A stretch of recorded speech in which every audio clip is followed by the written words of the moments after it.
سطر کھلنے سے نماز ٹوٹ جاتی ہے؟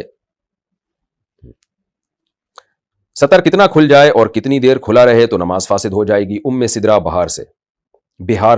صوبہ بہار ہے نا انڈیا کا. تو سطر دیکھیں، اگر کوئی بھی جسم کا وہ حصہ جس کو چھپانا فرض ہے، جیسے مرد کے لیے ناف سے لے کے گھٹنے تک کا علاقہ پورا سطر میں داخل ہے، اور عورت کے لیے چہرہ، دونوں ہاتھ، دونوں پاؤں کے علاوہ پورا جسم سطر میں داخل ہے.